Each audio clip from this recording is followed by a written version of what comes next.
Nous avons besoin de cet argent fiduciaire pour le mariage. Arrête d'être égoïste. La voix de maman a traversé le téléphone comme une lame, tranchante et exigeante. J'étais assise dans ma maison vide à Phoenix, en Arizona, portant encore la même robe noire que la veille, ressentant toujours le poids de la terre sur mes mains après avoir moi-même rempli la tombe de mon fils. J'ai dit doucement, je comprends. Je m'appelle Allison, et j'ai 35 ans. Il y a 2 jours, j'ai enterré mon fils de 9 ans complètement seul pendant que mes parents et ma sœur célébraient sa fête de fiançailles à l'autre bout de la ville. Ils étaient au courant des funérailles. Ils ont choisi la fête à la place. Le silence à l'autre bout du fil s'est prolongé si longtemps que je me suis demandé si maman avait raccroché. Puis elle s'est éclaircie la gorge. Bien. Patricia a besoin de 12 000 pour la compte du traiteur, et nous avons pensé que le fonds de fiducie de Tyler pourrait le couvrir. Tu es l'exécutrice, alors écris simplement le chèque. Tyler, mon beau et brillant garçon qui aimait les dinosaures et pouvait réciter tous les faits sur les vélociraptors, qui a combattu la leucémie pendant 3 ans avec plus de courage que la plupart des adultes n'en montrent dans une vie, qui est mort en me tenant la main en me demandant si grand-maman et grand-papa venaient nous rendre visite. L'avocat aura besoin de quelques jours pour tout traiter, ai-je dit, ma voix ferme malgré la tempête qui grondait en moi. Quelques jours.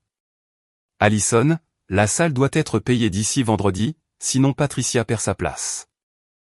Ne peux-tu pas simplement transférer l'argent de ton compte et être remboursé plus tard?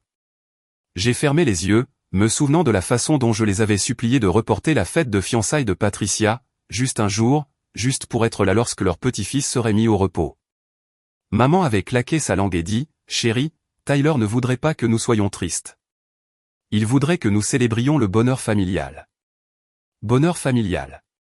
Pendant que je pelletais de la terre sur le cercueil de mon enfant à main nue parce que les employés des pompes funèbres étaient déjà partis. « Je vais m'en occuper, lui ai-je dit. » Parfait. Et Allison, essaie de te concentrer sur le positif.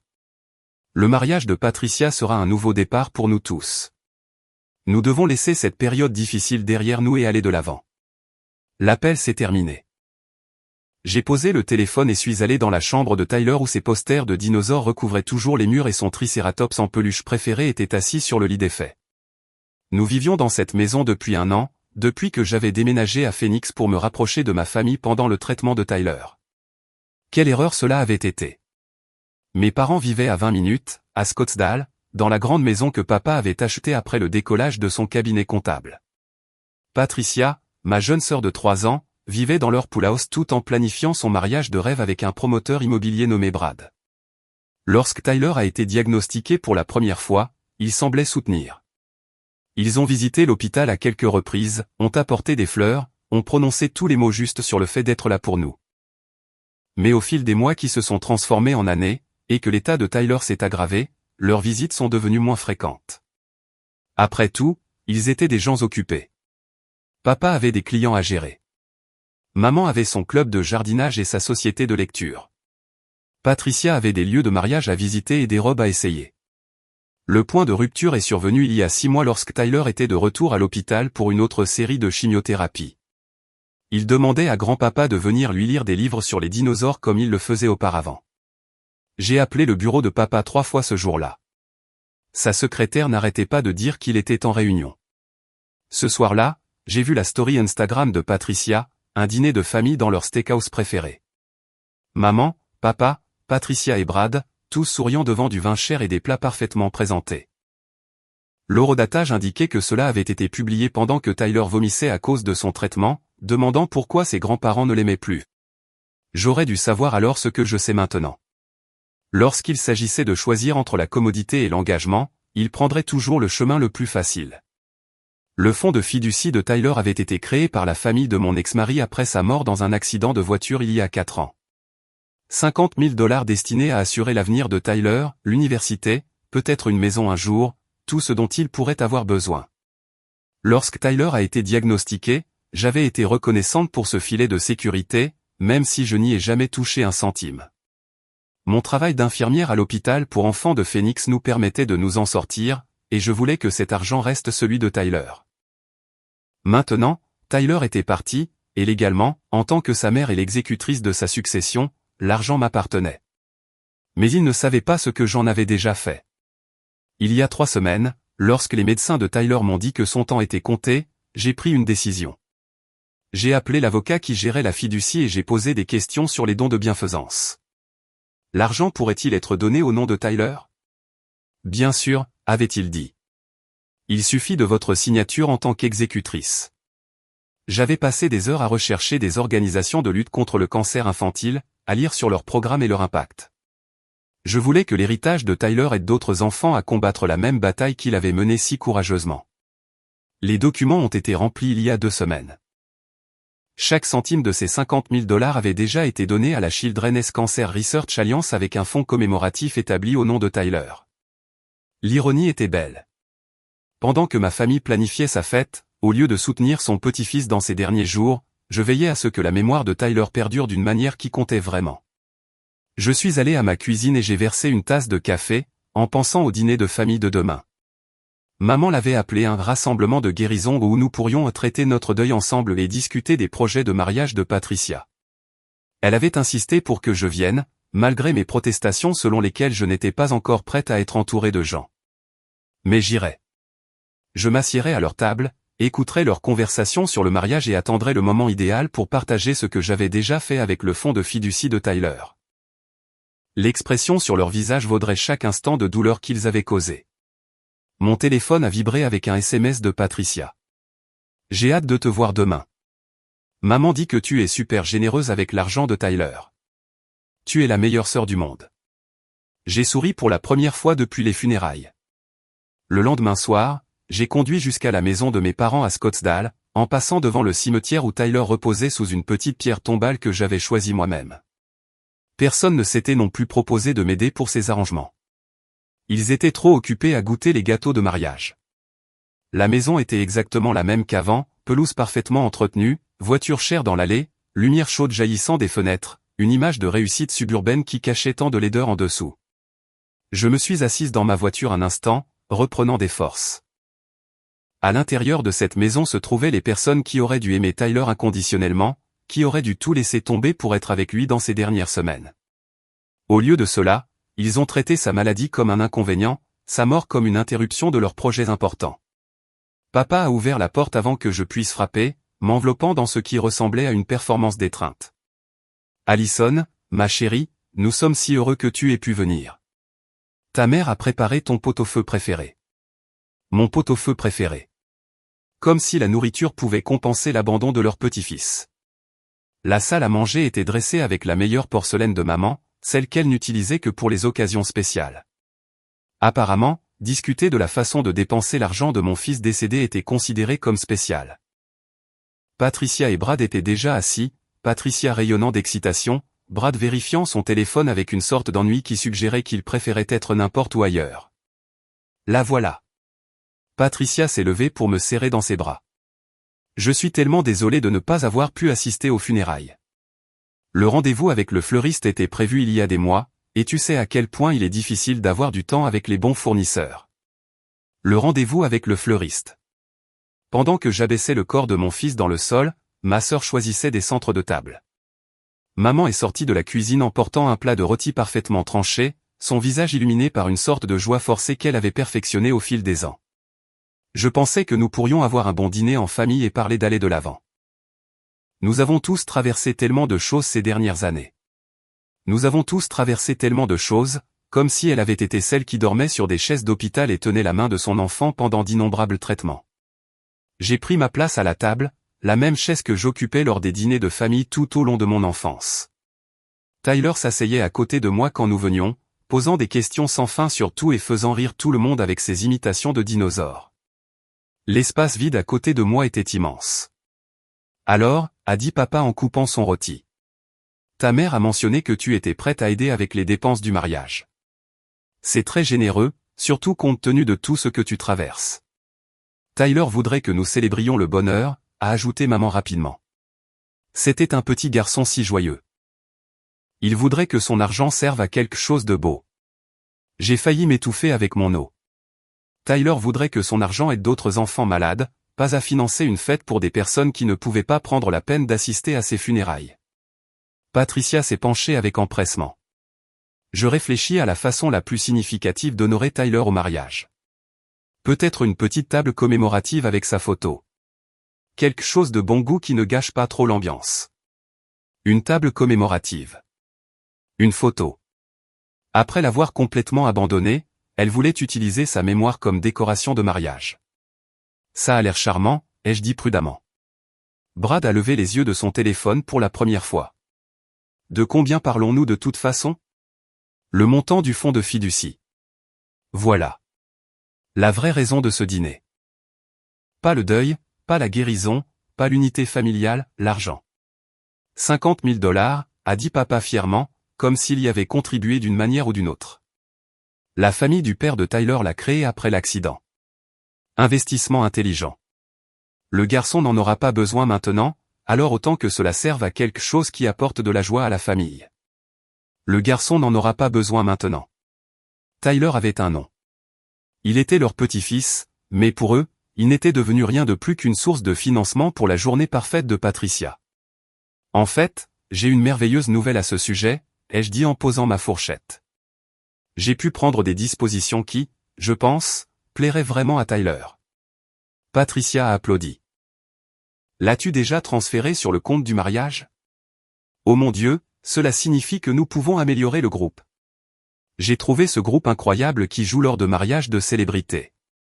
Pas exactement, ai-je dit, en observant attentivement leur visage. Je l'ai donné à la Children's Cancer Research Alliance. Chaque centime, au nom de Tyler. Le silence qui a suivi était assourdissant. La fourchette de maman s'est écrasée sur son assiette. Le visage de papa est devenu complètement blanc. La bouche de Patricia s'est ouverte et fermée comme un poisson en train de suffoquer. Tu as fait quoi? A murmuré maman. J'ai créé un fonds commémoratif en l'honneur de Tyler, ai-je continué calmement. L'argent servira à la recherche qui pourrait aider d'autres enfants à lutter contre le cancer. Cela m'a semblé être la bonne chose à faire. La bonne chose? La voix de Patricia s'est élevée presque en un cri. Allison, c'était mon argent. C'était pour mon mariage. En fait, c'était l'argent de Tyler, ai-je corrigé. Et maintenant, cela aide les enfants qui traversent ce que Tyler a traversé. Les enfants dont les familles les soutiennent. Papa a retrouvé sa voix, bien qu'elle tremblait de rage. Tu ne peux pas faire ça. Nous allons le contester. Nous allons faire appel à des avocats. Tu n'avais pas le droit de prendre cette décision sans nous consulter. J'en avais tout à fait le droit, ai-je dit doucement. J'étais la mère de Tyler et l'exécutrice de sa succession. Le don a été effectué légalement il y a 2 semaines. L'argent est parti. Le masque soigneusement composé de maman s'est finalement fissuré. Comment peux-tu être aussi égoïste? Patricia planifie ce mariage depuis 1 an. Sais-tu combien tout coûte? Combien d'acomptes avons-nous déjà payé? Égoïste. Il me traitait d'égoïste pour avoir honoré la mémoire de mon fils décédé au lieu de financer leur fête. Peut-être auriez-vous dû y penser avant de décider que les funérailles de votre petit-fils n'étaient pas assez importantes pour y assister, ai-je dit en me levant de la table. La pièce a explosé. Patricia pleurait. Brad jurait à voix basse. Papa menaçait d'intenter une action en justice. Et maman énumérait toutes les façons dont j'avais déçu la famille au fil des ans. Mais leur colère ne faisait que prouver ce que je savais déjà. Ils se souciaient plus de l'argent que de Tyler. Je me suis dirigé vers la porte, les laissant à leur âge. Demain apporterait des appels téléphoniques d'avocats, des menaces, des demandes d'inverser ce qui ne pouvait pas l'être. Mais ce soir, je rentrerai dans la chambre de Tyler et je raconterai à son tricératops en peluche les enfants qui vivraient grâce à son héritage. La vraie bataille ne faisait que commencer. 3 jours après le dîner de famille désastreux, j'étais assise dans le bureau de l'avocat Jonathan Pierce au centre-ville, l'écoutant expliquer pourquoi les menaces de ma famille ne valaient rien. Le don a été exécuté correctement et légalement, a-t-il dit, en examinant les documents éparpillés sur son bureau en acajou. En tant que mère de Tyler et exécutrice de sa succession désignée par le tribunal, vous aviez toute l'autorité pour effectuer des distributions de bienfaisance. Il n'y a aucun moyen légal pour eux de donner suite. J'ai acquiescé, bien que je m'y attendais. La vraie satisfaction n'était pas dans la légalité de ce que j'avais fait, mais dans le principe. L'argent de Tyler aidait les enfants qui en avaient réellement besoin, pas à financer une fête pour des personnes qui l'avaient abandonné. Mon téléphone n'arrêtait pas de sonner depuis ce dîner. Maman appelait toutes les quelques heures, alternant entre larmes et fureur. Patricia envoyait de longs SMS décousus sur la façon dont j'avais ruiné sa vie et détruit la famille. Papa laissait des messages vocaux menaçant de me rayer de son testament, comme si je me souciais de son argent après avoir vu combien la loyauté familiale comptait peu pour eux. Mais l'appel qui m'a surprise est venu ce matin de ma tante Grace, la sœur aînée de papa qui vit à Denver. Elle avait entendu parler de la mort de Tyler par le biais des ragots de la famille, bien que personne n'ait pris la peine de lui parler des funérailles. « Je prends l'avion ce week-end », avait-elle dit. « Nous devons parler. » Grace avait toujours été le mouton noir de la famille de papa, celle qui disait des vérités dérangeantes lors des réunions de famille et refusait de jouer le jeu de leur politesse. Elle avait quitté Phoenix il y a 30 ans et ne venait que pour les grandes fêtes, partant généralement tôt après une dispute avec mes parents au sujet de leurs priorités. Quand Tyler était plus jeune, Grace avait été l'un de ses parents préférés. Elle lui envoyait des livres sur les dinosaures, appelait pour entendre parler de ses dernières découvertes et écoutait sincèrement quand il parlait de ses intérêts. Après son diagnostic, elle était venue plusieurs fois lui rendre visite à l'hôpital, apportant des puzzles et des jeux pour aider à passer les longues journées de traitement. Elle était l'un des rares membres de la famille qui se souciait réellement de Tyler en tant que personne, et pas seulement comme une obligation. J'ai passé le reste de la semaine à ignorer les appels de plus en plus désespérés de mes parents et à me concentrer sur le travail. L'hôpital était une distraction bienvenue, remplie de collègues qui m'avaient réellement soutenu pendant la maladie de Tyler. Mon superviseur m'avait accordé un congé de deuil, mais j'avais demandé à revenir plus tôt. Rester occupé aidait à maintenir le deuil gérable. Le vendredi soir, je suis allé chercher Grace à l'aéroport. Elle était exactement la même qu'avant, les cheveux argentés tirés en un chignon pratique, portant un jean et un simple pull, portant un seul sac alors qu'elle prévoyait de rester une semaine. À 62 ans, elle avait l'attitude pragmatique de quelqu'un qui avait passé 30 ans en tant que directrice d'école secondaire. « Comment vas-tu » a-t-elle demandé alors que nous conduisions vers ma maison. « Mieux que prévu » ai-je admis. « En colère, mais mieux. »« Bien. » La colère est utile. Cela signifie que tu n'as pas renoncé à attendre que les gens fassent mieux. Nous avons conduit en silence confortable pendant un moment. Grace avait toujours compris que chaque instant n'avait pas besoin d'être rempli de mots, un trait qui avait fait d'elle l'une des visiteuses préférées de Tyler. Elle pouvait s'asseoir tranquillement avec lui pendant les traitements, lire des livres ou faire des puzzles, sans constamment demander comment il se sentait ou essayer de le remonter le moral avec une positivité forcée. À la maison, j'ai préparé du café et je lui ai montré la chambre de Tyler, que je n'avais pas encore eu la force de changer. Elle a ramassé son tricératops en peluche préféré, le tenant avec soin. Il adorait cette chose, a-t-elle dit doucement. Il m'a dit que son nom était Herbert et que c'était un herbivore, ce qui signifiait qu'il était doux et ne ferait de mal à personne. J'ai souri, me rappelant qu'il voulait être paléontologue quand il serait grand. Il a dit qu'il allait découvrir une nouvelle espèce de dinosaure et la nommer d'après moi. Grace a remis Herbert sur le lit et s'est tournée vers moi. J'ai entendu parler de ce qui s'est passé aux funérailles et de ce que tu as fait avec le fonds de fiducie. Je me suis préparé à une autre leçon sur l'obligation familiale et le pardon. Au lieu de cela, elle a souri. Je suis fier de toi. Les mots m'ont frappé comme un coup physique. Je ne me souvenais pas de la dernière fois qu'un membre de la famille avait dit qu'il était fier de moi pour quoi que ce soit. Tes parents m'ont appelé, tu sais, a-t-elle continué. Ils voulaient que je te fasse entendre raison, pour les aider à trouver comment annuler le don. Ils semblent penser que j'ai une certaine influence sur tes décisions. Qu'est-ce que tu leur as dit? Que l'argent de Tyler devrait honorer la mémoire de Tyler, et que s'ils avaient voulu avoir leur mot à dire sur la façon dont il était dépensé, ils auraient dû se comporter comme des grands-parents de son vivant. Nous sommes restés dans la chambre de Tyler jusqu'à tard dans la nuit, partageant des histoires sur lui et parlant de la façon dont mes parents avaient changé au fil des ans. Grace avait observé leur transformation progressive des personnes attentionnées qu'elles étaient autrefois en les individus égocentriques qu'elles étaient devenues. Cela a commencé lorsque l'entreprise de ton père a décollé, a-t-elle dit. Le succès les a changés. Ils se sont habitués à être le centre de leur propre monde, à ce que tout tourne autour de leurs plans et de leurs priorités. Les autres sont devenus des personnages secondaires dans leur histoire au lieu d'avoir leur propre valeur. Cette description correspondait parfaitement. Tyler et moi étions des personnages secondaires dans leur récit, censés être reconnaissants de l'attention qu'ils nous accordaient et ne jamais les importuner avec nos besoins. Le truc, c'est, continua Grace, qu'ils se considèrent toujours comme de bonnes personnes. Ils ne comprendront jamais pourquoi ce qu'ils ont fait était mal parce que, dans leur esprit, ce sont eux les victimes. Tu es la fille ingrate qui a ruiné le mariage de Patricia. Elle avait raison. Même maintenant, ils pensaient probablement qu'ils étaient la partie lésée. Ils s'étaient convaincus qu'assister à une fête de fiançailles était plus important que de soutenir les derniers adieux de leur petit-fils, et rien ne leur ferait jamais voir à quel point cette priorité était tordue. Mais j'en avais fini de me soucier de ce qu'ils pensaient. Samedi, Grace est venue avec moi pour visiter la tombe de Tyler. J'y étais allé tous les jours depuis les funérailles, apportant des fleurs fraîches et lui racontant ma journée.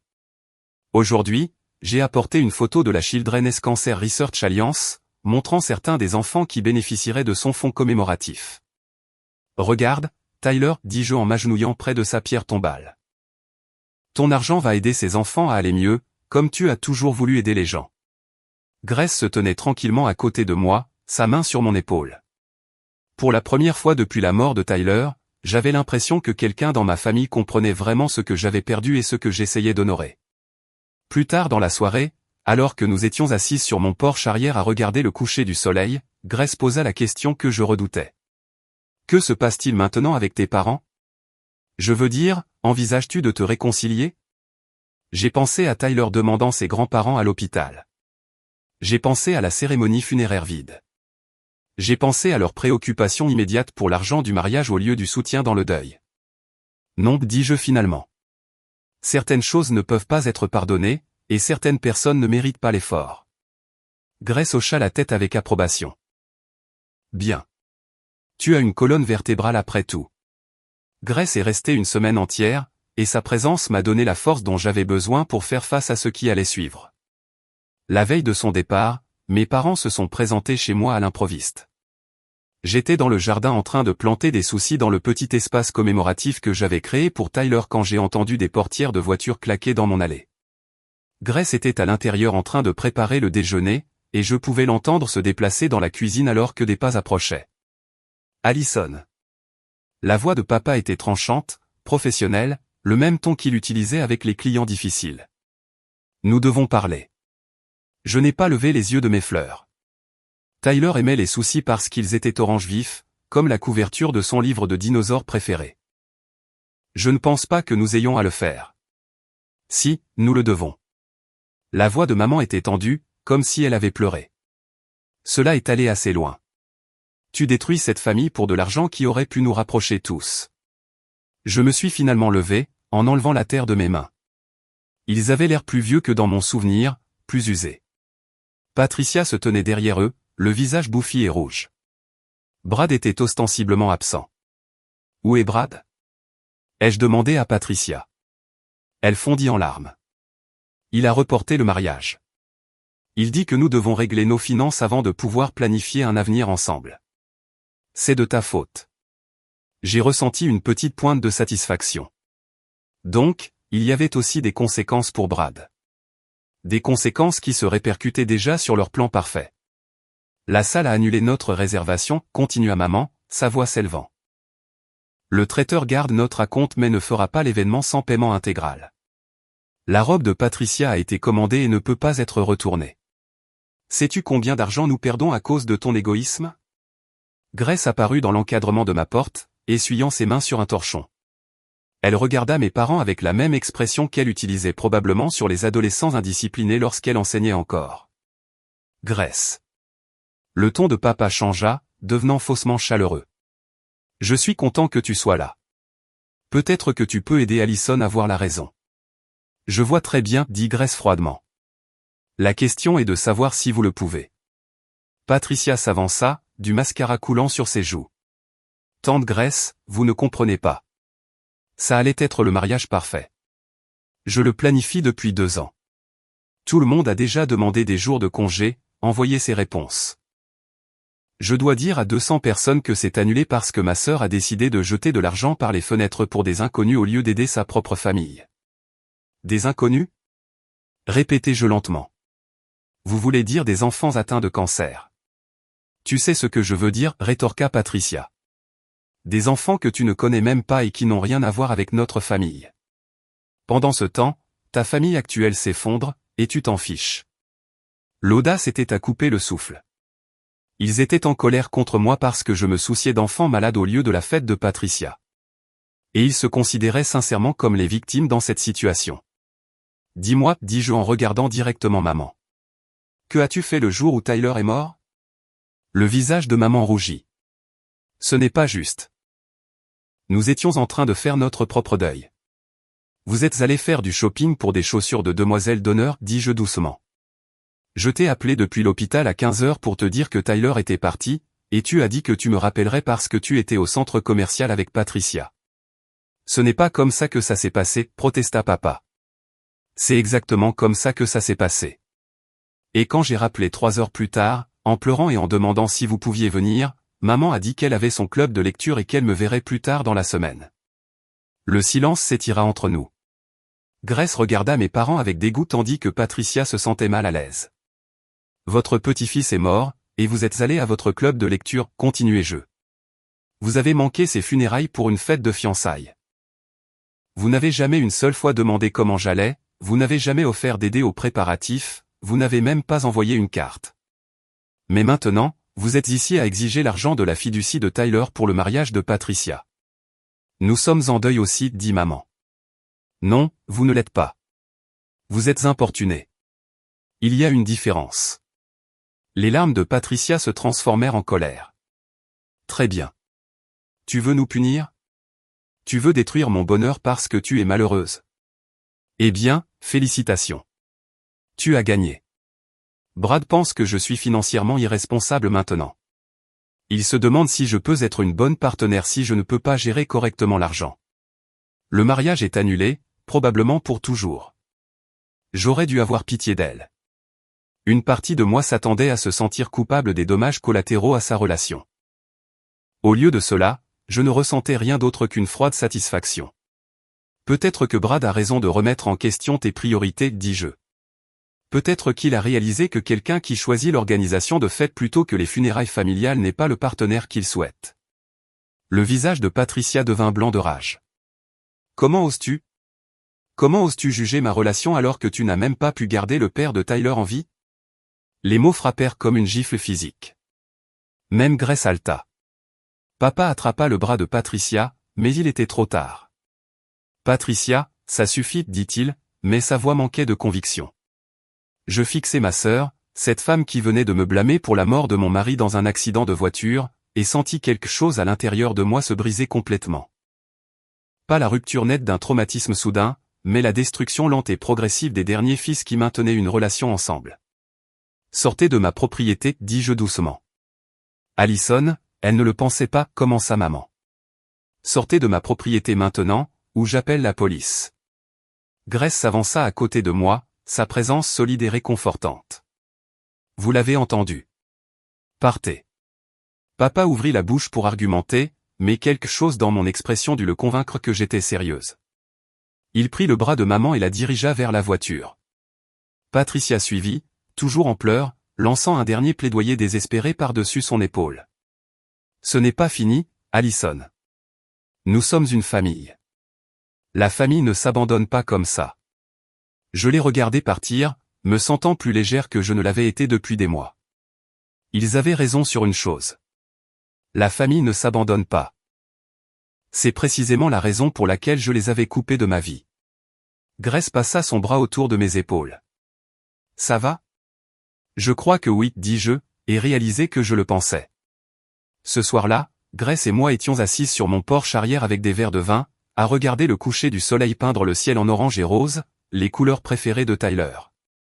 Il y a quelque chose que je ne t'ai pas dit, dit finalement Grace. À propos de tes parents et de Patricia. Je la regardais avec curiosité. Ils m'ont appelé il y a 2 mois, juste après que le diagnostic de Tyler se soit aggravé. Ils voulaient des conseils sur la façon de gérer la situation. Mon estomac se serra. Quel genre de conseils? Ils s'inquiétaient du temps et de l'argent que coûtaient les soins de Tyler. Ils se demandaient s'il ne serait pas préférable pour tout le monde que tu mettes Tyler dans un établissement avec des soins professionnels afin que tu puisses te concentrer sur la reprise de ta vie. Les mots prirent un moment à s'imprégner. Ils voulaient que je mette Tyler dans un hospice. Pas exactement un hospice, plutôt des soins de longue durée, un endroit où il pourrait être confortable pendant que tu réfléchissais à tes prochaines étapes. Je me sentais malade. Pendant que je me battais pour chaque traitement possible, chaque chance de donner plus de temps à Tyler, mes parents planifiaient des moyens de le retirer complètement de leur vie. Je leur ai dit qu'ils étaient sans cœur, continua Grace. J'ai dit que s'ils ne pouvaient pas soutenir leur fille et leur petit-fils pendant la période la plus difficile de leur vie, ils ne méritaient pas d'être appelés famille. La dernière pièce du puzzle se mit en place. C'est pourquoi ils s'étaient encore plus éloignés dans les derniers mois de Tyler. Non pas parce qu'ils étaient occupés ou dépassés, mais parce qu'ils le considéraient comme un inconvénient à gérer plutôt qu'un enfant à aimer. Après le départ de Grace pour Denver, je me suis lancé dans le travail avec un objectif renouvelé. Le service d'oncologie pédiatrique de l'hôpital Phoenix Children's Hospital avait été ma deuxième maison pendant le traitement de Tyler, et il est maintenant devenu mon refuge. Les enfants là-bas me rappelaient quotidiennement pourquoi le fonds commémoratif de Tyler comptait plus que n'importe quel mariage. 2 semaines après la confrontation avec ma famille, j'ai reçu un appel qui a tout changé. Mademoiselle Allison ? La voix était jeune, incertaine. Ici Jennifer de la Children's Cancer Research Alliance. Je travaille dans les relations avec les donateurs. Je m'attendais à un suivi quelconque concernant le fonds commémoratif, probablement des documents administratifs de routine ou une lettre de remerciement. Nous avons reçu votre don au nom de Tyler, continua Jennifer. C'est incroyable, et nous sommes très reconnaissants, mais je vous appelle parce qu'il s'est passé quelque chose d'inhabituel. Mon cœur rata un battement. Mes parents avaient-ils trouvé un moyen de contester le don après tout? Quel genre d'inhabituel? Eh bien, nous avons reçu des appels, beaucoup d'appels, des personnes se disant les grands-parents et la tante de Tyler, disant que le don a été fait sans le consentement familial approprié. Ils exigent que nous leur remettions l'argent directement. Je m'effondrais sur ma chaise de cuisine. Bien sûr qu'ils le faisaient. Lorsque les contestations judiciaires ont échoué, ma famille a décidé d'essayer la manipulation émotionnelle sur un organisme de bienfaisance. Ils ne peuvent pas faire ça légalement. J'ai dit que j'étais l'exécuteur testamentaire. Oh, nous le savons. Notre équipe juridique a confirmé que tout était en règle, mais les appels deviennent de plus en plus agressifs. Hier, une femme se disant la grand-mère de Tyler a appelé et a dit que le don avait été fait par une personne ayant une dépression nerveuse qui n'était pas compétente pour prendre des décisions financières. Mon visage brûla d'humiliation et de rage. Ils attaquaient ma santé mentale pour essayer d'obtenir l'argent de Tyler. Ils disaient à des étrangers que j'étais instable, incompétente, inapte à prendre des décisions concernant l'héritage de mon propre fils. Le truc, c'est, continua Jennifer avec hésitation, qu'ils prétendent aussi que vous leur avez volé l'argent, qu'il était destiné à une urgence familiale, et que vous l'avez détourné vers une association caritative pour leur faire du mal. La grand-mère pleurait au téléphone, disant que la vie de son autre petite-fille était détruite à cause de ça. Je fermai les yeux. La performance de maman avait probablement été digne d'un Oscar. Je dois être clair sur quelque chose, dis-je fermement. Ces gens ne sont pas la famille de Tyler. Le père biologique de Tyler est décédé il y a 4 ans, et sa famille a établi la fiducie. Mes parents et ma sœur ont abandonné Tyler pendant sa maladie et ont manqué ses funérailles. Ils n'ont aucun droit légal ou moral sur son argent. Il y eut un silence à l'autre bout du fil. Puis un soupir de soulagement. Merci d'avoir clarifié les choses. Nous gérons parfois des différends familiaux, mais cela semblait différent, plus malveillant. Parce que c'est malveillant. Ce ne sont pas des grands-parents en deuil qui essaient d'honorer la mémoire de Tyler. Ce sont des gens qui veulent de l'argent pour un mariage et qui sont prêts à mentir à une association caritative pour enfants pour l'obtenir. Après avoir raccroché, je suis resté assise dans ma cuisine, tremblant de rage. Ce n'était pas suffisant pour eux d'abandonner Tyler et de m'attaquer.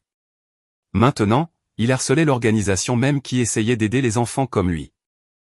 Ils étaient tellement désespérés d'obtenir l'argent du mariage de Patricia qu'ils essaieraient de manipuler des familles en deuil et des employés d'associations caritatives surmenées. Cet après-midi-là, j'ai fait quelque chose que je n'avais jamais fait auparavant. J'ai appelé une journaliste locale.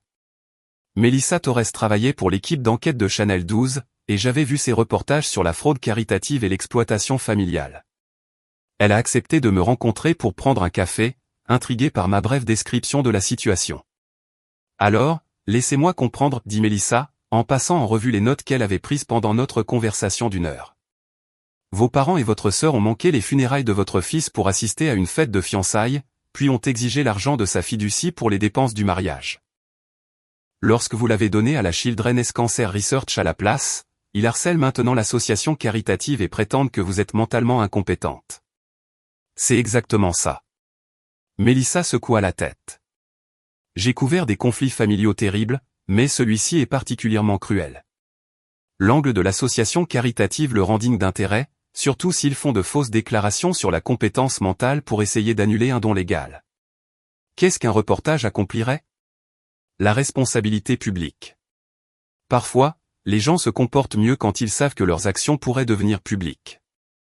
Et cela protégerait l'association caritative d'un harcèlement supplémentaire en clarifiant la situation juridique.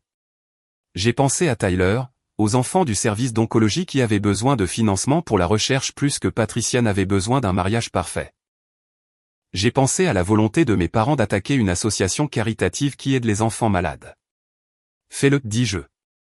Le reportage a été diffusé le jeudi soir suivant.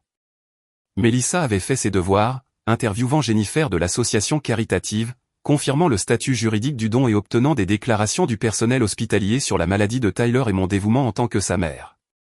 Elle n'a pas utilisé les noms de ma famille, les appelant seulement des parents qui ont manqué les funérailles de l'enfant pour assister à un événement social, mais quiconque nous connaissait reconnaîtra les détails. Le reportage a présenté les faits clairement.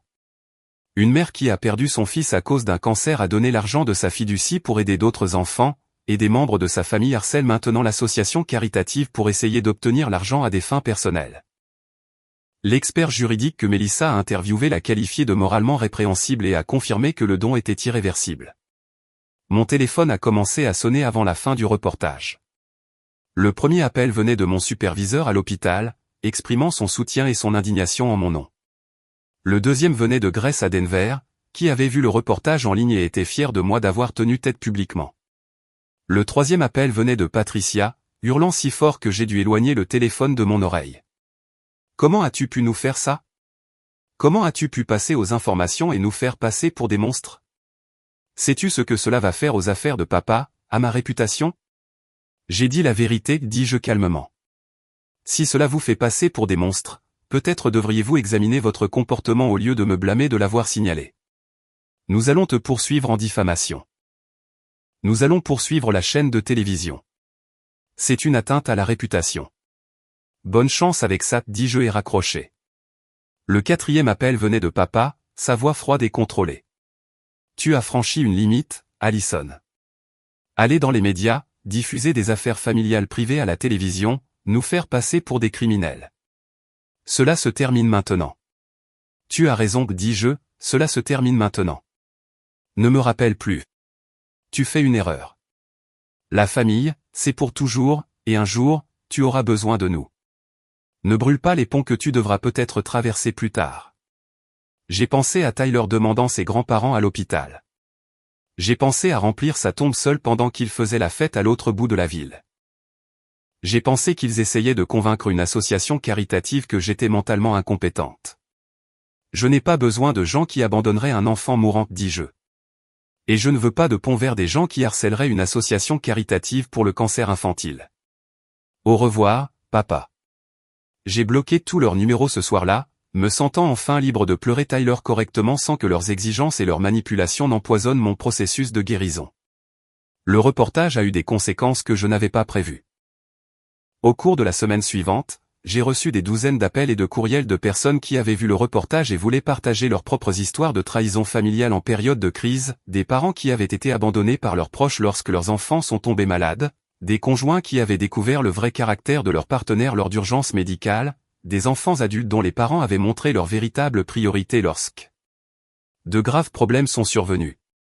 Mais l'appel le plus surprenant est venu de quelqu'un dont je n'avais pas eu de nouvelles depuis des années, mon ex-belle-sœur, Diane, la sœur du père de Tyler. J'ai vu le reportage, dit-elle, la voix étranglée par l'émotion. Je n'arrive pas à croire qu'il vous ait fait ça, à toi et à Tyler. Kevin serait furieux. Kevin avait été mon mari, le père de Tyler, tué dans un accident de voiture quand Tyler avait 5 ans. Sa famille avait été dévastée par cette perte, mais ils étaient restés liés à Tyler et à moi, nous considérant comme faisant partie intégrante de la famille malgré la tragédie. Le fonds en fiducie avait été leur idée, leur façon de s'assurer que l'avenir de Tyler serait assuré. Je dois te dire quelque chose, continua Diane, à propos du fonds en fiducie. Il y a quelque chose que tu ignores. Mon estomac se noie. Que veux-tu dire? Les parents de Kevin n'ont pas seulement mis en place les 50 000 $ initiaux. Ils ont ajouté de l'argent chaque année à l'anniversaire de Tyler. Le compte a maintenant plus de 80 000 $. J'ai failli laisser tomber le téléphone. Quoi? Ils ne vous l'ont jamais dit parce qu'ils ne voulaient pas que vous vous sentiez obligé de l'utiliser ou que vous craigniez qu'ils pensent que vous ne pouviez pas subvenir aux besoins de Tyler. Mais chaque année, le jour de son anniversaire, il ajoutait 5 000 $. Ils appelaient ça son fonds pour l'avenir. Mon esprit s'emballa. S'il restait de l'argent dans le fonds en fiducie, alors le harcèlement de mes parents envers l'organisme de bienfaisance était encore plus futile que je ne l'avais pensé. Mais plus que cela signifiait que la mémoire de Tyler était protégée par des gens qui l'aimaient vraiment, des gens qui pensaient à son avenir même après avoir perdu leur propre fils. Le truc, c'est, continua Diane, maman et papa m'appellent depuis que tes parents ont commencé à faire des menaces. Ils veulent s'assurer que la mémoire de Tyler est protégée et que tu as du soutien. Ils m'ont demandé de te dire que quoi que tu décides de faire avec l'argent restant, ils te soutiendront complètement. Je me suis mise à pleurer, submergé par le contraste entre l'amour silencieux et constant de la famille de Kevin et les exigences égoïstes de ma propre famille. Il y a plus, dit Diane doucement. Ils veulent créer un fonds commémoratif plus important au nom de Tyler. Ils sont prêts à verser 100 000 $ supplémentaires si tu souhaites créer quelque chose de plus substantiel. Un programme de bourse, peut-être, ou un financement pour un projet de recherche spécifique. À travers mes larmes, j'ai réussi à dire, Tyler adorerait ça. Il a toujours voulu aider les gens. Nous savons que c'est pour ça que nous le faisons. Après avoir raccroché avec Diane, je me suis assise dans la chambre de Tyler, essayant d'assimiler ces nouvelles informations. Pendant que mes parents harcelaient un organisme de bienfaisance pour 50 000 $ qui avait déjà été dépensé, la vraie famille de Tyler construisait tranquillement un héritage qui pourrait faire une réelle différence dans la lutte contre le cancer infantile. J'ai appelé Jennifer à l'Alliance de recherche sur le cancer infantile pour discuter des possibilités d'un fonds commémoratif élargi. Elle était enthousiaste à l'idée d'un programme complet au nom de Tyler, qui pourrait financer à la fois la recherche et les services de soutien aux familles. Avec ce niveau de financement, dit-elle, nous pourrions créer le programme commémoratif Tyler pour la recherche sur le cancer pédiatrique. Ce serait l'un de nos fonds nommés les plus importants, soutenant de multiples projets de recherche et fournissant des subventions aux familles confrontées au coût du traitement. C'était parfait. Le nom de Tyler vivrait d'une manière qui honorerait tout ce qu'il avait été, courageux, gentil, déterminé à se battre et soucieux des autres, même quand il souffrait lui-même. Ce soir-là, alors que je faisais des recherches en ligne sur les programmes de lutte contre le cancer infantile, ma sonnette a retenti. À travers la fenêtre, j'ai vu Patricia debout sur mon porche, seule cette fois, plus petite et plus vaincue que je ne l'avais jamais vue. Contre mon meilleur jugement, j'ai ouvert la porte. Je ne suis pas ici pour me battre, dit-elle immédiatement, levant les mains. Je ne suis pas ici pour exiger de l'argent ou faire des menaces. Je veux juste parler. J'ai étudié son visage. Elle avait l'air vraiment épuisée, son apparence soignée habituelle remplacée par des vêtements froissés et des yeux fatigués. 5 minutes, dis-je. Elle s'assit sur mon canapé comme si elle avait peur qu'il ne s'effondre sous elle. Pendant un long moment, elle ne parla pas, se contentant de regarder ses mains. Les fiançailles sont annulées, dit-elle finalement. Pas reportées. Annulées.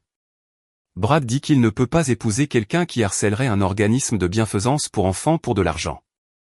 Il dit que cela lui a montré qui j'étais vraiment, et il n'aime pas ce qu'il voit.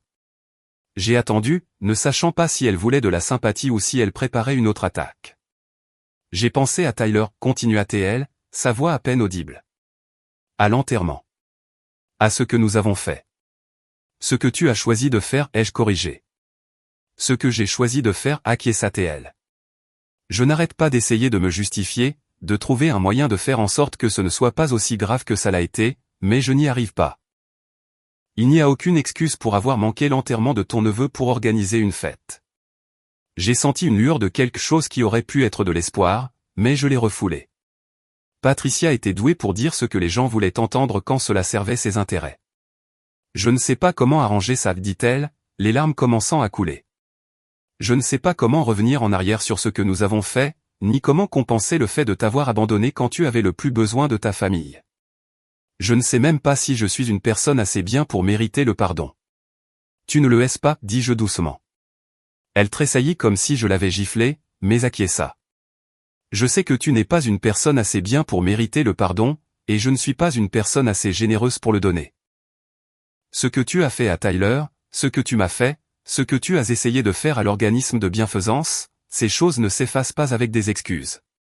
Patricia pleurait plus fort maintenant, mais elle ne s'est pas disputée ni ne s'est défendue. J'ai détruit ma relation avec Brad parce que je ne pouvais pas me défaire de l'idée que l'argent de Tyler m'appartenait en quelque sorte, dit-elle. Je me suis convaincu que tu étais vindicative au lieu d'honorer la mémoire de ton fils. J'étais tellement concentré sur ce que je perdais que je n'ai jamais pensé à ce que tu avais déjà perdu. J'étais assise en face d'elle, à regarder cette femme qui avait été ma sœur pendant 32 ans, et je ne ressentais que du vide là où il y avait autrefois de l'amour. Tu as raison de dire que tu ne peux pas arranger ça, dis-je. Certaines choses ne peuvent pas être réparées. Certaines relations ne peuvent pas être restaurées. Tyler avait besoin de sa famille, et sa famille a choisi une fête à la place. J'avais besoin de soutien et j'ai reçu des demandes d'argent à la place. Tu m'as montré qui tu étais vraiment, et je te crois. Patricia se leva pour partir, s'arrêtant à ma porte. Je sais que ça n'a probablement plus d'importance maintenant, mais je suis désolé. Pas parce que j'ai perdu Brad ou parce que la famille est en colère contre moi à cause du reportage. Je suis désolé parce que Tyler était un magnifique petit garçon qui méritait mieux de nous tous. Après son départ, je suis allé dans la chambre de Tyler et j'ai ramassé Herbert le Triceratops. Patricia avait raison sur une chose. Tyler avait mérité mieux, mais il avait eu le meilleur que je pouvais lui donner, et maintenant son héritage aiderait d'autres enfants à obtenir le soutien et le financement de la recherche dont ils avaient besoin. C'était suffisant. Ça devait être suffisant. 3 mois après la diffusion du reportage, j'ai reçu un appel qui allait compléter l'héritage de Tyler d'une manière que je n'aurais jamais imaginée. Allison, ici le docteur Robert Chen de l'Institut national du cancer pédiatrique, dit la voix au téléphone. Je vous appelle au sujet du programme commémoratif Tyler. J'avais travaillé avec l'Alliance de recherche sur le cancer infantile pour établir le fonds commémoratif élargi en utilisant l'argent supplémentaire des parents de Kevin. Le programme devait être lancé le mois suivant avec suffisamment de fonds pour soutenir des projets de recherche et des programmes d'aide aux familles. Nous avons suivi l'élaboration du fonds commémoratif de Tyler, continua le Dr Chen, et nous aimerions proposer quelque chose de sans précédent. L'Institut souhaite s'associer à l'Alliance pour créer le premier centre de recherche sur le cancer pédiatrique financé à l'échelle nationale et portant le nom d'un défenseur des patients. Mes mains ont commencé à trembler. Je ne comprends pas. L'histoire de Tyler a résonné dans toute la communauté médicale, celle d'un garçon de 9 ans dont le fonds en fiducie est devenu un catalyseur pour l'une des plus importantes initiatives de recherche soutenues par la famille que nous ayons vue. Nous voulons établir le centre de recherche Tyler avec un financement complet pour une équipe de chercheurs dévoués travaillant spécifiquement sur le type de leucémie contre lequel Tyler s'est battu. Je me suis effondré sur ma chaise de cuisine, submergé. Le nom de Tyler n'allait pas seulement aider quelques enfants. Il allait être associé à un centre de recherche qui pourrait changer les taux de survie des enfants atteints de son diagnostic exact. L'engagement total serait de 5 millions de dollars sur 10 ans, expliqua le Dr Chen. L'Institut fournira la majorité du financement, mais nous aimerions que le programme commémoratif Tyler serve de liaison avec la communauté. Vous feriez partie du conseil consultatif, aidant à diriger les services de soutien aux familles et veillant à ce que la recherche reste liée à la défense des patients. Après avoir raccroché, je me suis assise dans la chambre de Tyler en tenant Herbert et en essayant d'assimiler ce qui venait de se passer. Mon garçon brillant et courageux, qui avait posé tant de questions sur les dinosaures et la science, allait avoir un centre de recherche portant son nom. Les enfants qui recevraient le diagnostic de Tyler à l'avenir auraient des options de traitement que Tyler n'a jamais eues, financées par un programme qui a commencé avec son argent de fiducie. L'ironie était belle et dévastatrice. Mes parents étaient tellement concentrés sur 50 000 $ pour un mariage qu'ils n'ont pas vu ce que cet argent pouvait devenir lorsqu'il était utilisé avec un but au lieu d'égoïsme. Cet après-midi-là, j'ai appelé Grace pour partager la nouvelle. Elle a pleuré au téléphone, submergée par l'ampleur de ce que l'héritage de Tyler était devenu. Il serait si fier, dit-elle à travers ses larmes. Il a toujours voulu aider les gens, et maintenant il va aider les enfants pour les générations à venir. 2 semaines plus tard, j'ai reçu une visite inattendue au travail.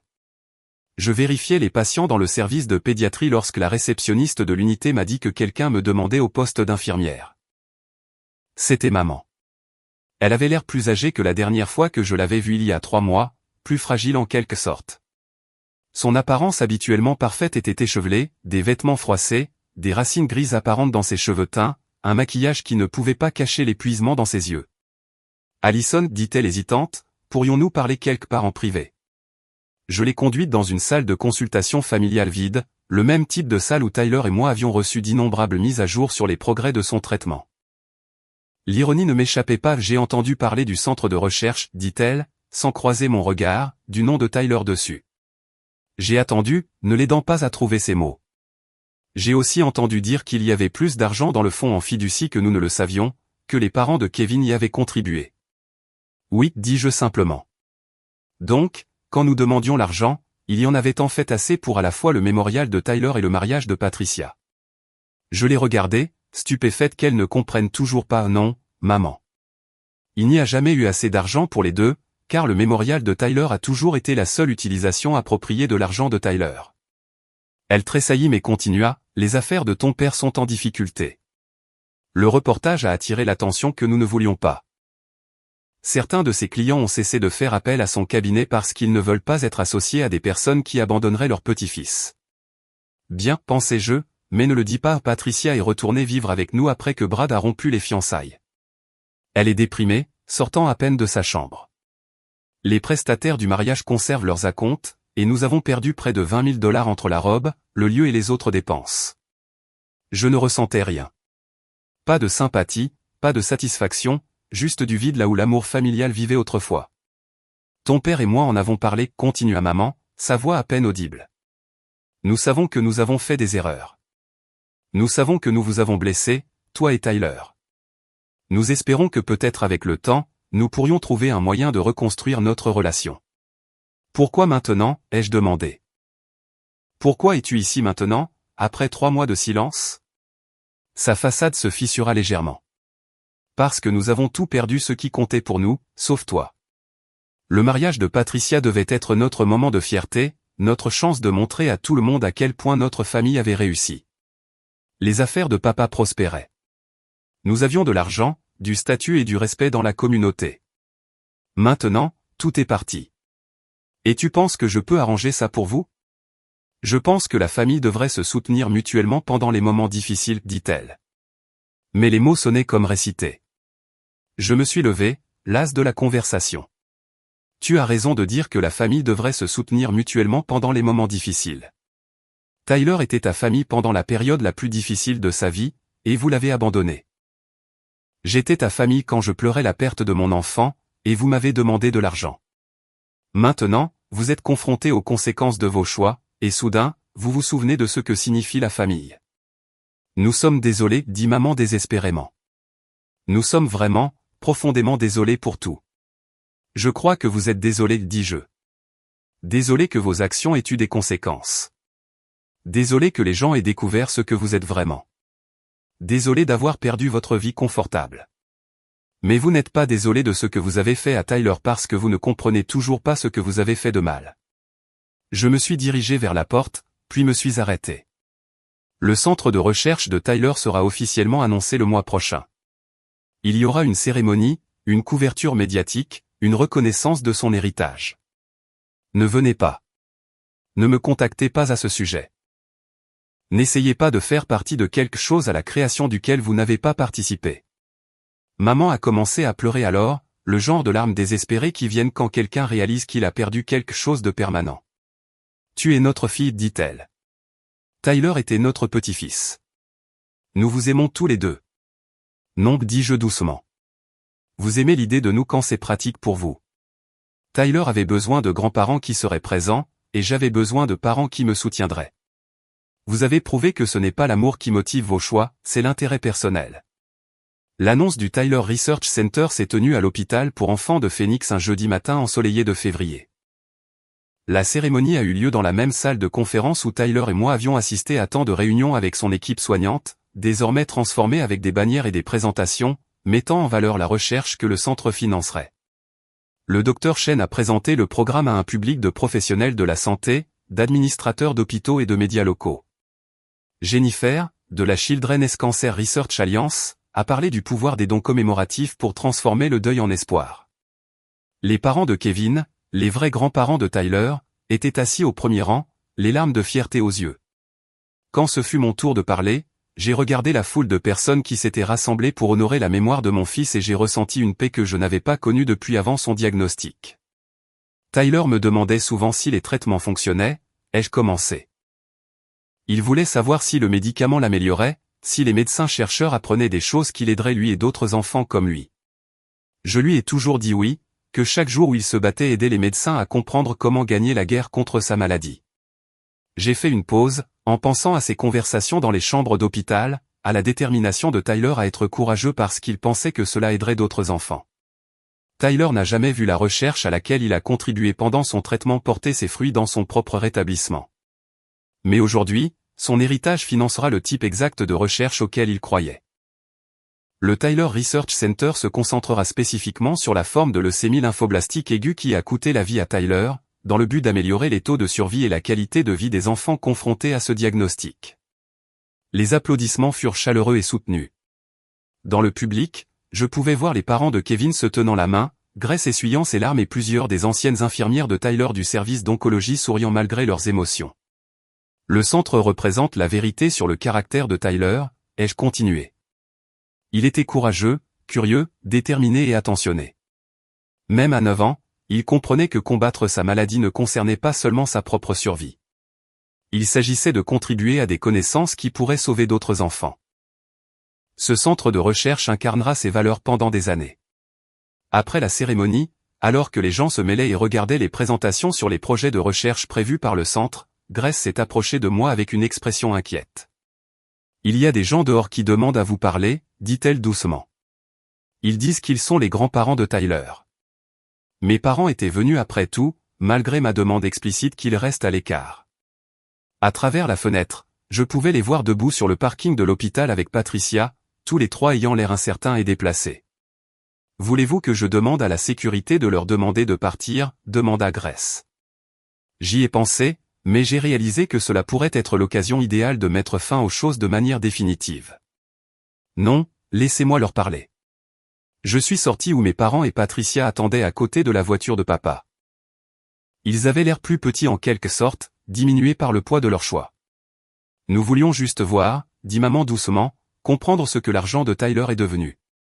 C'est ce qu'il est devenu, dis-je en montrant l'hôpital derrière moi. Un centre de recherche qui aidera les enfants à vivre.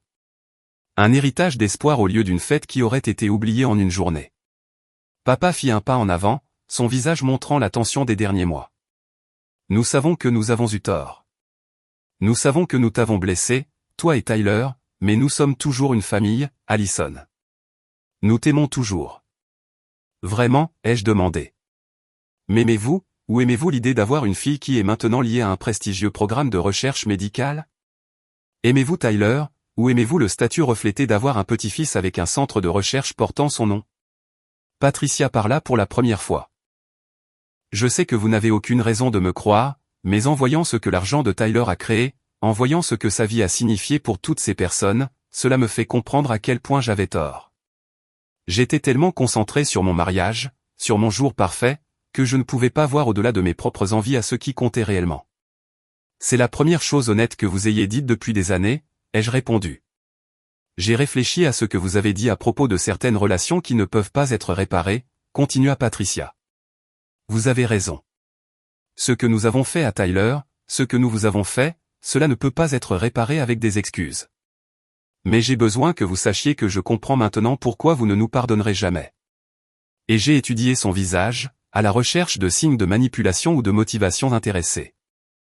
Au lieu de cela, j'ai vu quelque chose que je n'avais jamais vu chez elle auparavant, une honte véritable et une compréhension de l'ampleur de ce qu'ils avaient perdu à travers leur propre choix. Le pire, continua-t-elle, les larmes commençant à couler, c'est que Tyler était un petit garçon incroyable, et nous avons manqué la chance de vraiment le connaître parce que nous étions tellement absorbés par nous-mêmes. Je ne peux pas récupérer ça. Nous ne pouvons pas récupérer ces années. Et maintenant, nous ne pouvons même pas faire partie de l'hommage à sa mémoire parce que nous avons renoncé au droit de nous considérer comme sa famille. Maman tendit la main vers la mienne, mais je reculai. S'il te plaît, Allison, nous savons que nous ne méritons pas le pardon, mais pourrait-il y avoir une voie à suivre? Un chemin pour reconstruire ce que nous avons détruit. J'ai regardé ces 3 personnes qui avaient façonné le début de ma vie, qui m'avaient donné des souvenirs d'enfance et des traditions familiales, qui avaient également abandonné leur petit-fils dans ces derniers mois et harcelé une association caritative pour enfants pour de l'argent. Ce n'étaient pas des monstres, mais ce n'étaient pas non plus de bonnes personnes. C'étaient des individus égoïstes et myopes qui avaient révélé leur vrai caractère lorsqu'ils étaient mis à l'épreuve par de véritables difficultés. Non, dis-je simplement. Il n'y a pas de voie à suivre parce que vous n'avez pas réellement changé. Vous êtes ici parce que l'histoire de Tyler vous a apporté de la honte et des conséquences, pas parce que vous avez développé de l'empathie pour ce qu'il a vécu ou ce que j'ai vécu. Vous voulez revenir dans ma vie maintenant qu'elle est réussie et prestigieuse, mais vous n'étiez pas intéressé quand ce n'était que deuil et lutte. Je me suis retourné pour retourner à l'hôpital, puis je me suis arrêté. Tyler méritait des grands-parents qui seraient là pour lui inconditionnellement. Je méritais des parents qui me soutiendraient pendant la pire période de ma vie. Vous vous êtes choisi à la place, à plusieurs reprises et délibérément. Le Tyler Research Center sauvera des vies d'enfants, et vous n'aurez aucune part dans cet héritage. Ce n'est pas une punition, ce ne sont que des conséquences. 6 mois plus tard, je me tenais dans la chambre de Tyler, en train d'emballer le reste de ses affaires. Je déménageais dans une maison plus petite de l'autre côté de la ville, une maison sans autant de souvenirs de maladies et de pertes. Mais je conservais soigneusement tout ce qui comptait, ses livres de dinosaures, ses dessins préférés, Herbert le Tricératops et la photo encadrée de la cérémonie d'inauguration du Tyler Research Center. Le centre avait dépassé toutes les attentes au cours de ses premiers mois de fonctionnement. 3 projets de recherche étaient en cours. 2 familles avaient reçu une aide financière d'urgence, et les résultats préliminaires d'une étude montraient déjà des signes prometteurs pour l'amélioration des protocoles de traitement. L'héritage de Tyler sauvait des vies, comme il l'aurait souhaité. Grace est venue ce week-end pour aider au déménagement. À 73 ans, elle a insisté pour porter des cartons malgré mes protestations, affirmant que rester occupée la maintenait jeune. Des nouvelles de tes parents, demanda-t-elle alors que nous chargions ma voiture avec les souvenirs de Tyler soigneusement emballés. Rien de direct, dis-je. Mais j'ai entendu dire que le cabinet comptable de papa avait fait faillite le mois dernier. Apparemment, trop de clients ont décidé qu'ils ne voulaient pas travailler avec quelqu'un qui avait abandonné son petit-fils. Et Patricia, qui vit toujours avec eux d'après ce que j'ai compris, toujours célibataire, fait toujours face aux conséquences de ses choix. Grace hocha la tête avec approbation. Bien. Certaines personnes ont besoin de vivre avec les résultats de leurs actions pendant un certain temps avant de développer un véritable caractère. Alors que nous conduisions vers ma nouvelle maison, j'ai réfléchi à l'année qui s'était écoulée depuis la mort de Tyler. Le chagrin était toujours là, serait toujours là, mais il s'était transformé d'un poids écrasant en quelque chose de plus gérable, une conscience constante de la perte, équilibrée par la fierté de ce que sa vie avait signifié. La nouvelle maison était plus petite mais plus lumineuse, avec un jardin où je pourrais planter des soucis chaque année pour l'anniversaire de Tyler. J'ai installé sa collection de dinosaures dans la chambre d'amis, créant un espace commémoratif qui ressemblait plus à une célébration qu'à un deuil. Ce soir-là, alors que Grace et moi étions assises sur ma nouvelle véranda à regarder le coucher du soleil, elle a soulevé quelque chose que j'évitais de penser. « As-tu envisagé de sortir avec quelqu'un » demanda-t-elle doucement.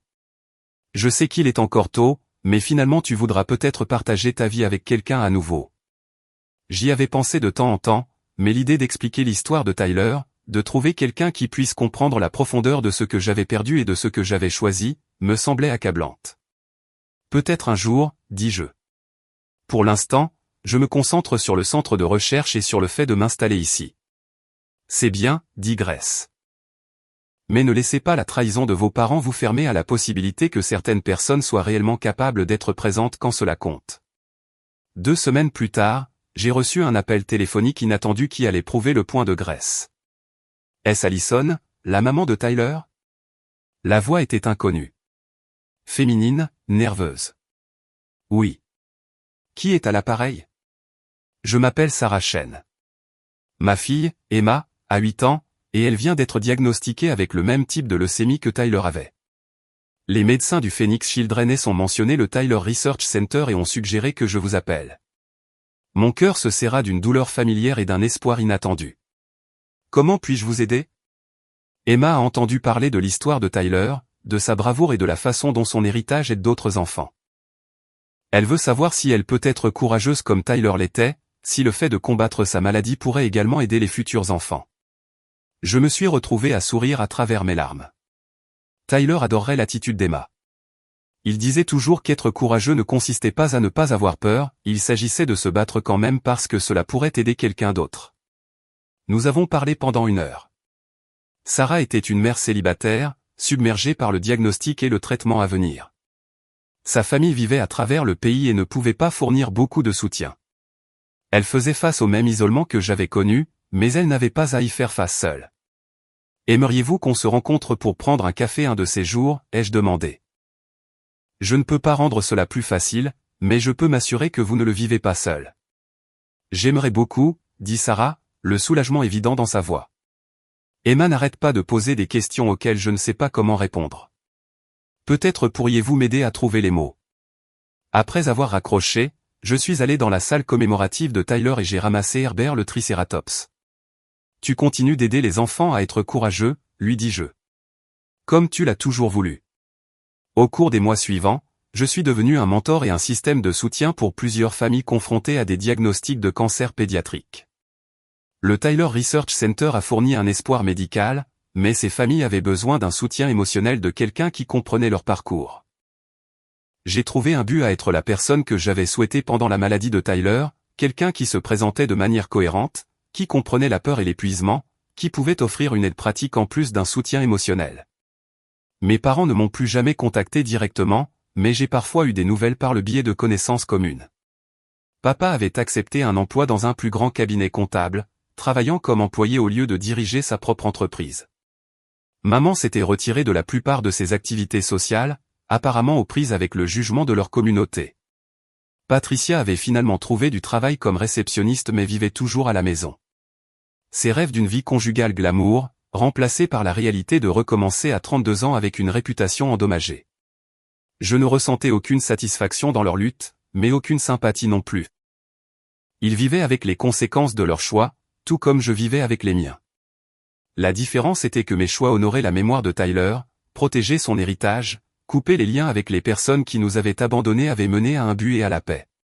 Leurs choix avaient mené à l'isolement et au regret. Au premier anniversaire de la mort de Tyler, j'ai visité sa tombe avec des soucis frais et une photo d'Emma.